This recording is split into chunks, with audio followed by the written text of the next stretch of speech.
Hi, very good afternoon, all of you. Myself, Dr. Vachini Bhatt, and I welcome you all in Friday Facebook Live. A new heart, a renewed life.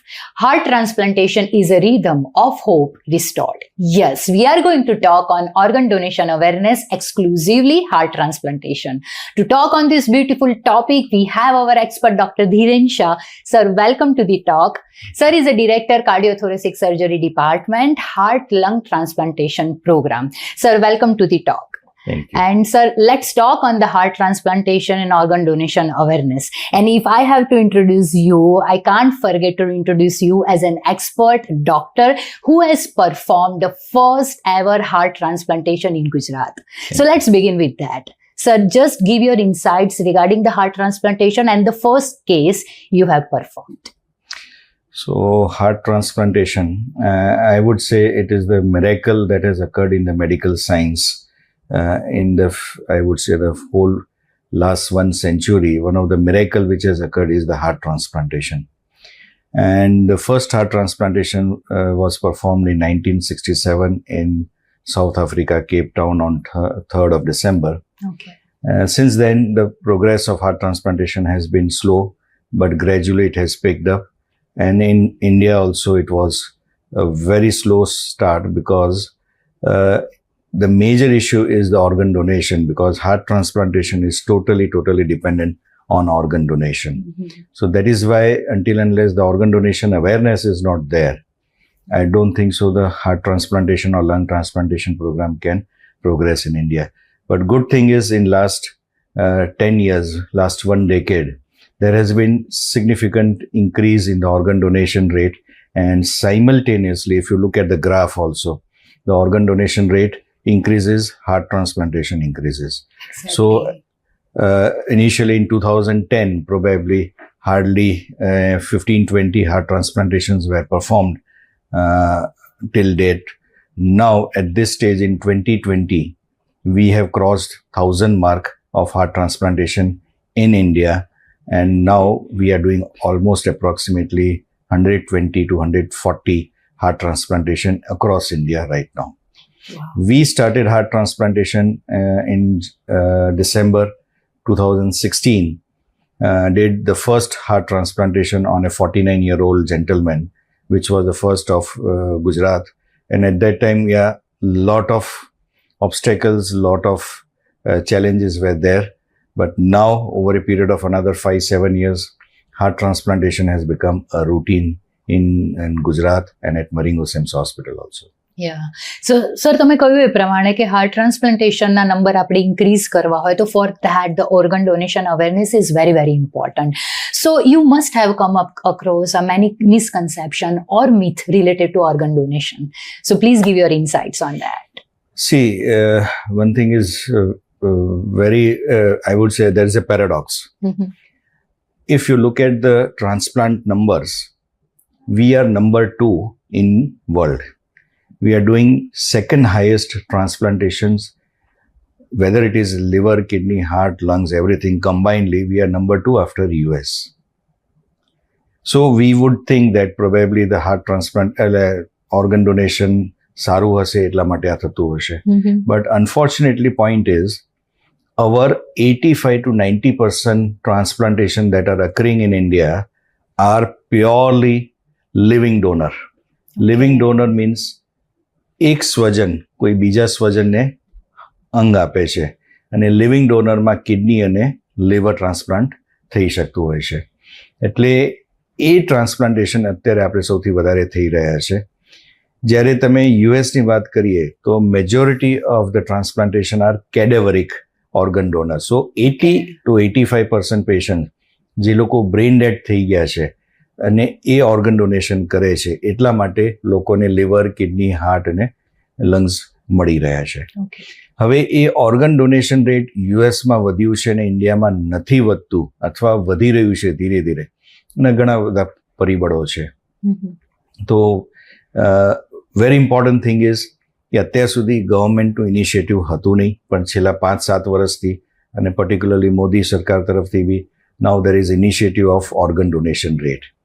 એટલે જ્યાં સુધી awareness create ના થાય સોસાયટીમાં, જ્યાં સુધી લોકોને ખબર નહીં પડે કે વોટ ઇઝ ઓર્ગન ડોનેશન, ક્યારે કરી શકાય, કોણ કરી શકે, ત્યાં સુધી કોઈને કંઈ ઓર્ગન ડોનેશન વિશે ખબર નહીં પડે ને અવેરનેસ વધશે નહીં.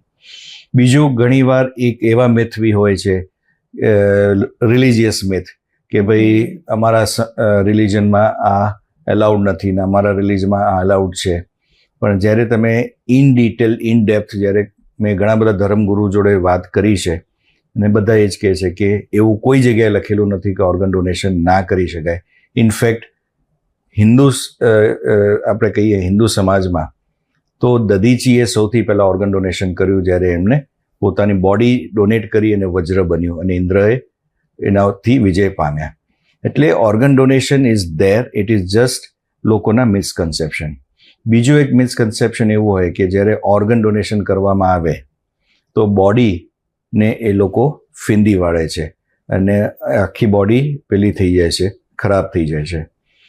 એવું બી નથી. જ્યારે બી ઓર્ગન ડોનેશન કરવામાં આવે તો હંમેશા એક ઓપરેશન થિયેટરમાં રૂટીન ઓપરેશનની જેમ જ એ કરવામાં આવે છે. અને જ્યારે બી બોડી આપવામાં આવે છે જ્યારે ઓર્ગન ડોનેશન પછી, તો એ એબ્સોલ્યુટલી ઇન્ટેક્ટ બોડી હોય છે. એટલે એવું કંઈ મગજમાં રાખવા જેવું નથી હોતું. પછી ઘણા મિસકન્સેપ્શન એવું હોય છે, માન્યતા છે બેઝિકલી, કે આ વખતે હું કિડની આપી દઈશ તો આવતા ભાવમાં મને કિડની નહીં મળે, આ ભાવમાં હું હાર્ટ આપી દઈશ તો આવતા ભાવમાં મને હાર્ટ નહીં મળે. એટલે એ મિસકન્સેપ્શનના કારણે ઘણા બધા લોકો ઓર્ગન ડોનેશન નથી કરતા. પણ આઈ થિંક સો આ બધા કેવું છે કે ઘણા નાના નાના મિસકન્સેપ્શન્સ હોતા હોય છે. પણ over A period of time હવે with media awareness, with the government awareness, with the government push અને હોસ્પિટલ અને ડૉક્ટર્સના જે અત્યારે અવેરનેસ પ્રોગ્રામ્સ ચાલી રહ્યા છે એનાથી હવે અવેરનેસ વધતી ગઈ છે. ઓકે, તો કોમ્યુનિટીની અંદર ઘણા બધા તમે કીધું એ પ્રમાણે કે ટોક શો છે, સેશન્સ છે, એ બધા થ્રુ આપણે અવેરનેસ કરી રહ્યા છે. If someone want to become a organ donor, જો કોઈકને બનવું છે તો એના માટેના એલિજિબિલિટી ક્રાઇટેરિયા કયા કયા, અને how that person can register himself or herself for the organ donation? C, organ donor તો કોઈ બી બની શકે. I can also become A organ donor, you can also become N organ donor. એટલે એનો એક સિમ્પલ પ્રોસેસ છે કે તમારે નોટોની સાઇટ ઉપર જવાનું, NOTTO. એ નોટોની સાઇટ ઉપર જશો તો ત્યાં એક આખું કોલમ જ છે કે to pledge for organ donation. એટલે ત્યાં તમારી ડિટેલ્સ ફિલ કરી દેશો તો એ ડિટેલ ફિલ થઈ જશે અને ત્યાંથી નોટોમાંથી તમને કાર્ડ આવી જશે. So that you become a organ donor. You pledge for an organ donor. That doesn't mean that you will be a organ donor.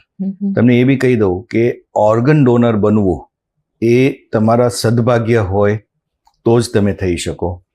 કારણ કે 100 જણા ઓર્ગન ડોનેશન માટે કદાચ પ્લેજ કરશે તો only 1 person will get that chance to be an organ donor, because organ donation માટે eligibility criteria એ હોય કે તમારું બ્રેન ડેમેજ થયું હોય કોઈ જ કારણથી. બે મુખ્ય કારણો હોય, either it is accident or second is brain haemorrhage અથવા સ્ટ્રોક. એમાં જ્યારે બ્રેન ડેમેજ થઈ જાય અને એ ઇરરિકવરેબલ હોય ત્યારે એ વ્યક્તિ ઓર્ગન ડોનેશન કરી શકે. એટલે એવી શક્યતા કોઈ સામાન્ય માણસ માટે બહુ જ જૂજ છે. પણ હા, આપણે ઓર્ગન ડોનેશનની પ્લેજ કરીએ તે એ બાને એની અવેરનેસ વધશે, અવેરનેસ વધશે અને સમજ વધશે તો કદાચ આપણી આજુબાજુ ક્યારેક કોઈ આવો પ્રસંગ ઊભો થાય તો આપણે એને સમજાવી શકીએ. બીજી વસ્તુ, સપોઝ તમે ઓર્ગન ડોનેશન પ્લેજ બી કરી દીધું તો ઇમ્પોર્ટન્ટ વસ્તુ છે તમારા ફેમિલીને તમે ફેમિલીને તમારે જાણ કરવી જોઈએ. કારણ કે ઘણીવાર શું થતું હોય છે કે ફેમિલીને ખબર ન હોય and when you are in that situation of organ donation you cannot give consent. એટલે તમારા ફેમિલીને એ ખબર હશે તો ડેફિનેટલી એ વખતે ફેમિલી રાજી થશે. તો ફેમિલીની કન્સેન્ટ સર ઇન્ડિયામાં જ ઇમ્પોર્ટન્ટ છે કે કોઈ પણ કન્ટ્રીમાં it is mandatory to have consent of family members? Yes, it is mandatory. Without family consent you cannot do an organ donation, except there are few countries કે જેમાં ઓપ્ટ આઉટ પોલિસી છે. Opt out policy એટલે કે આખી કન્ટ્રીના બધા citizen as such are organ donor. Only if the family member says no કે મારે મારા સ્વજનનું ઓર્ગન ડોનેશન નથી કરાવવું તો એ ના કરી શકે. બાકી એની patient who has a brain injury can be an organ donor. અને એટલે સર કોઈ સ્પેન છે કે ક્રોએશિયા છે કે there are few countries where this policy is there. અચ્છા, અને સર કોઈક વ્યક્તિએ ઓર્ગન ડોનેશન માટે પ્લેજ નથી લીધી, બરાબર છે, હવે એના ડેથ પછી એના ફેમિલી ઈચ્છે કે ભાઈ આમનું જે છે આપણે ઓર્ગન ડોનેશન માટે આપણે હવે પ્રોસીડ કરવું છે, તો where they should contact? I think it's a very important question. હવે સપોઝ પ્લેજ નથી લીધી અને કોઈ વ્યક્તિનું એક્સિડન્ટ થયું છે, બ્રેન ડેમેજ થઈ ગયું છે અને એના સ્વજનો વિચારે કે હવે રિકવરીના કોઈ ચાન્સ નથી અને ઓર્ગન ડોનેશન કરવું છે, સિમ્પલ વસ્તુ છે, ખાલી તમારા ડોક્ટરને તમે વાત કરો. અચ્છા, તમારા ડોક્ટરને વાત કરશો એટલે ડોક્ટર પોતાની મેળે સોટોમાં ઇન્ફોર્મ કરશે અને સોટો તરફથી આખો પ્રોસેસ ચાલુ થઈ જશે. સો દરેક સ્ટેટ છે ઇન્ડિયામાં, every state had its own SOTTO, પછી રિજનલ આવે દેટ ઇઝ રોટો, અને પછી નેશનલ આવે એ નોટો. એટલે પછીની જે જવાબદારી છે અથવા પછીની જે કાર્યવાહી છે એ સોટો કરશે. Okay sir.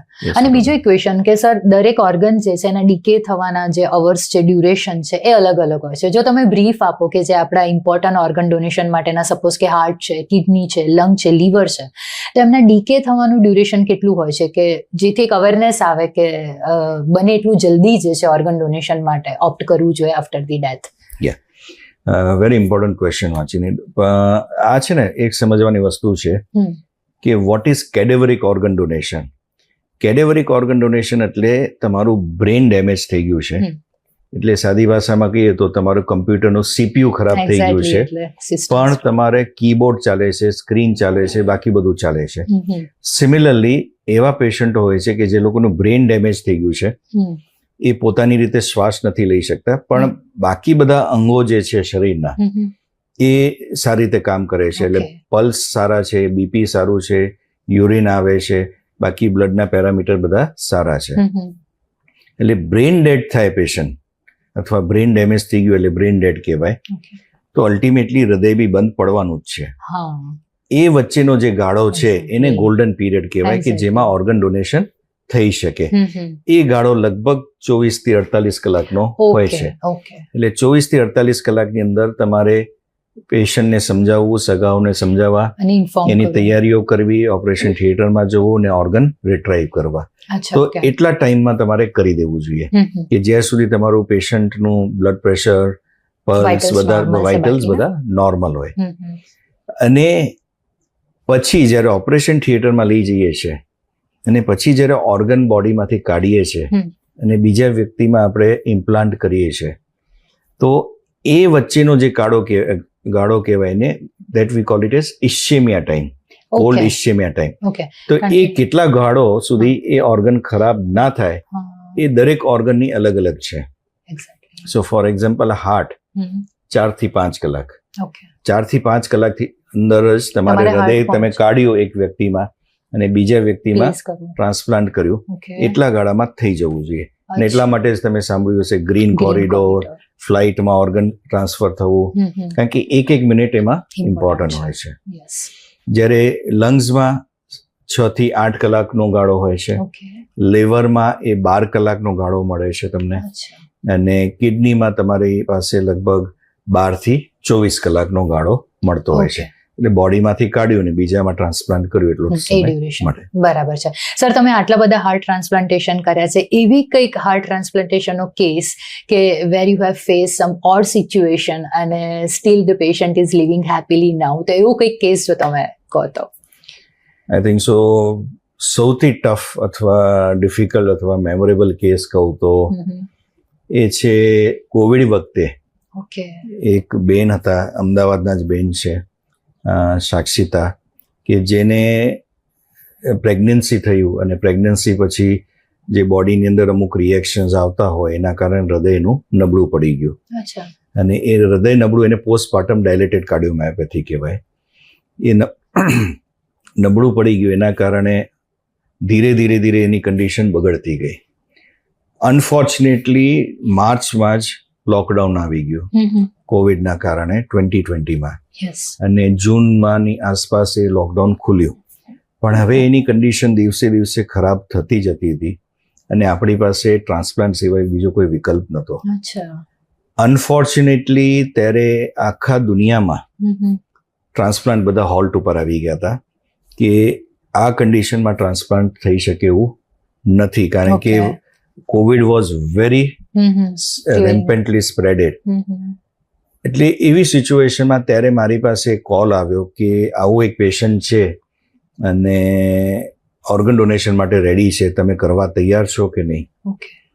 હવે અનફોર્ચ્યુનેટલી ત્યારે દુનિયામાં ત્યારે એવા કોઈ ગાઈડલાઇન્સ નહોતા, કોઈ પ્રોસેસીસ નહોતા, કોઈ પ્રોટોકોલ્સ નહોતા કે કોવિડ વખતે કઈ રીતે મારે ઓર્ગન ડોનેશન કરવું અને ટ્રાન્સપ્લાન્ટ કરવું. It was a big challenge. એટલે મેં મારી રીતે અમારા ટીમે આખું પ્રોટોકોલ્સ ડિવાઇસ કર્યા. અમે એ વખતે ઓલમોસ્ટ 150 લોકોના કોવિડ ટેસ્ટ કર્યા, એનું પીપીઈ કિટ તૈયાર કરાવી, એ પેશન્ટને કઈ રીતે પેલું કરવાનું, પછી ડોનર માટે કે કોવિડનો ટેસ્ટ કરાવવું, બાલનો ટેસ્ટ કરાવવો, અને એના પછી ટ્રાન્સપ્લાન્ટ પછીની જે કેર હતી એના માટેની બી સ્ટાફને જે ટ્રેનિંગ હતી એ આખી અલગ હતી. એ જે સ્ટાફ ટ્રેનિંગ માટે કેર માટે જ હતું. એવરી ડે એ લોકોનું કોવિડ ટેસ્ટ અમે કરતા, પછી એને એન્ટ્રી થતી. સો આ એક પોતાની રીતેના પ્રોટોકોલ્સ અમે તૈયાર કર્યા હતા, અને with gods grace everything vent fine and patient is doing fine right now. Wow. So after 4 years patient is doing fantastic. Almost 4 વર્ષ થઈ ગયા જુલાઈમાં. Exactly. So July 2020 માં, and incidentally that was the first heart transplant in COVID era of India. Of India. એટલે ઇન્ડિયામાં ત્યારે કોઈ transplant થયા જ નતા, અને we had done the first heart transplant in COVID era. Okay, so I have to mention that we are so honored to have you in this talk show. Sir, આ જ વસ્તુને આપણે આગળ વધારીએ કે આપણે ડોનરની વાત કરી, હાર્ટ ટ્રાન્સપ્લાન્ટેશનની વાત કરી, હવે જો રેસિપિયન્ટની વાત કરીએ તો કોઈ પણ વ્યક્તિને એવું હોય કે જ્યારે મને કોઈક અંગ મળે છે બિંગ અ રેસિપિયન્ટ, રાઈટ, તો મારા રિકવરી થવાના ચાન્સીસ કેટલા, કે મારી રૂટીન લાઈફમાં ફરીથી જે છે આવવાના ચાન્સીસ કેટલા, તો એ રેસિપિયન્ટની જે છે એની રૂટીન લાઈફ કઈ રીતે, કેટલા વખત પછી શરૂ થાય, રિકવરી પીરિયડ, અને કયા કયા પ્રિકોશન્સ જે છે એને લેવાના હોય છે.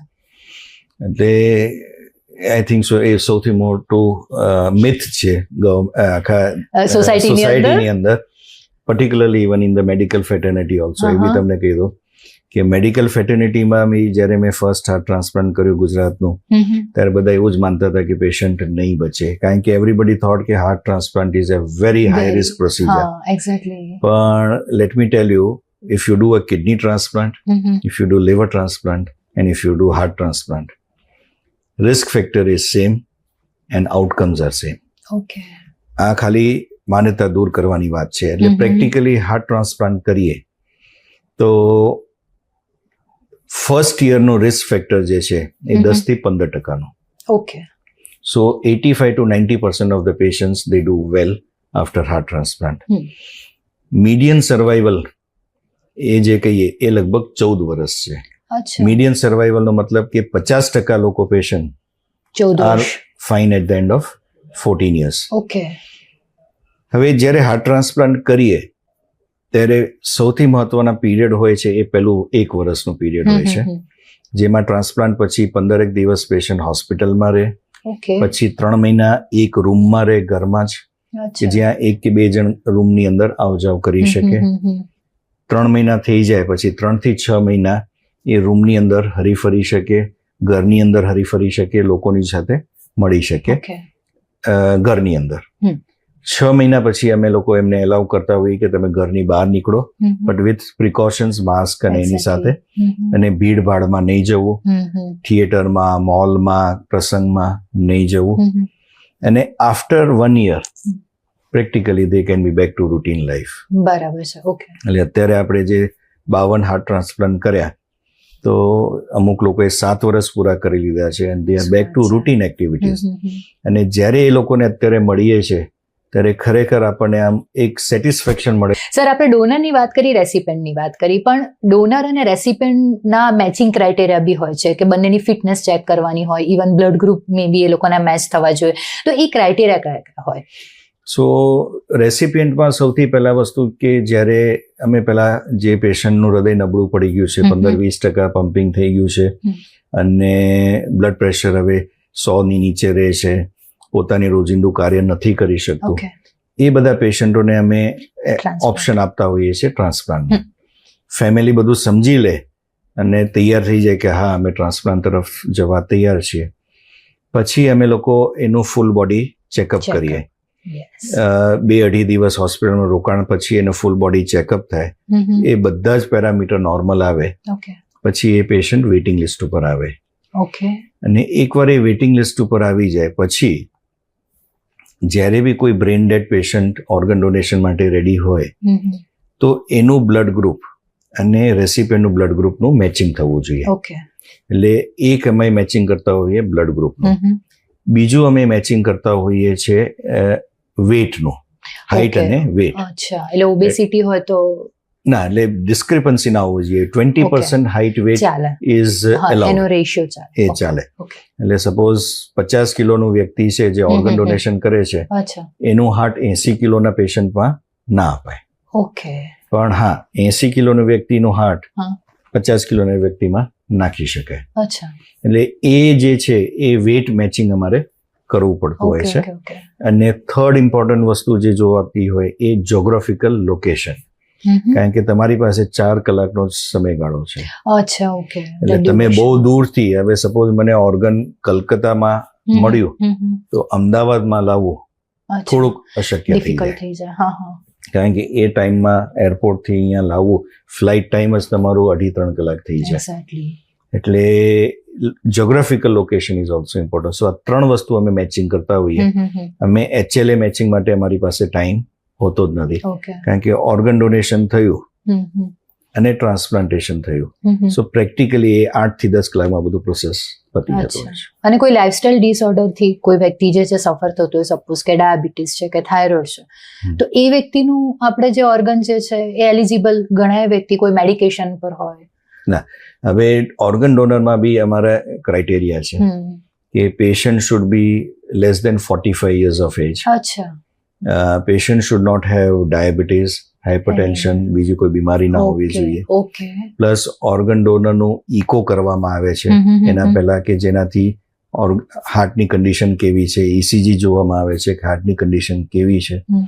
એના પછી જ અમે લોકો એ ઓર્ગન એક્સેપ્ટ કરતા હોઈએ છીએ. Okay, okay. સો ડોનરના બી પોતાના ક્રાઇટેરિયા છે, Criteria હોય છે. રેસિપિયન્ટના પણ ક્રાઇટેરિયા છે કે કઈ વ્યક્તિ હાર્ટ ટ્રાન્સપ્લાન્ટ માટે હવે એલિજિબલ છે, અને પછી મેચિંગ ક્રાઇટેરિયા છે કે આટલી વસ્તુ જો મેચ થતી હોય. બીજું તમે કહ્યું કે જોગ્રાફિકલ લોકેશન જે છે એ પણ બહુ જ મહત્વનું છે, કારણ કે તમારે અમુક ડ્યુરેશનની અંદર જે છે ટ્રાન્સપ્લાન્ટ કરવાનું હોય છે. એટલે બહુ જ બધી માહિતી આજના એપિસોડમાં અમને મળી. સર, તમારા તરફથી એક લાસ્ટ મેસેજ. હું ખાલી એટલું જ મેસેજ આપીશ કે organ donation is an magic. C, doctor can treat the patient, doctor can heal the patient, but an organ donor family can give life to 8 patients. Yes. એ સૌથી મહત્વની વસ્તુ છે, સમજવાની છે. તમે કોઈને અન્ન આપી શકો, તમે કોઈને જલ આપી શકો, તમે કોઈને ચોપડી આપી શકો, તમે કોઈને રહેવાની સગવડ આપી શકો, પણ તમે કોઈને જો જિંદગી આપી શકો તો એનું મૂલ્ય અથવા એની કોઈ કિંમત જ નથી. It is A priceless gift that you are offering to any fellow human being. So my request, sincere request is, please kindly spread the message of organ donation and be an organ donor, so that more and more fellow human beings, જે આપણા મનુષ્ય જાતિ છે, આપણા ભાઈ બહેનો છે, એને એનો ફાયદો મળી શકે. Thank you. Thank you so much, sir, for joining us once again and sharing this beautiful information with us. Thank you.